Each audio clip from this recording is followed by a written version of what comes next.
എന്റെ ഉസ്താദ് പോക്കറുകുട്ടി മുസ്ലിയാർ റഹ്മത്തുള്ളാഹി അലൈഹി വലിയ വലിയായ മഹാനായിരുന്നു.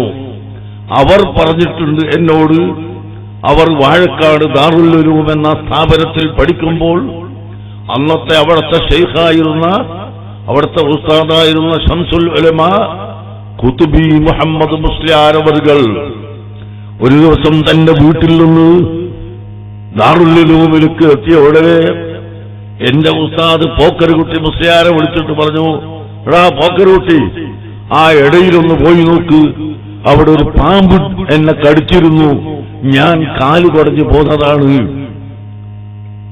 സഹോദരങ്ങളെ, അവിടെ ഒന്ന് പോയി നോക്കൂ എന്ന് പറഞ്ഞു. ചെന്നു നോക്കിയപ്പോൾ ആ പാമ്പ് അവിടെ ചത്തുകിടക്കുന്നു. വലിയ പാമ്പ്, മൂർഖൻ പാമ്പ് ഖുതുബി തങ്ങളെ കടിച്ചു. അദ്ദേഹത്തിന് വിഷം കയറിയില്ല. അതേ സമയത്ത് പാമ്പ് വിഷം കൊണ്ട് ചത്തുപോയി.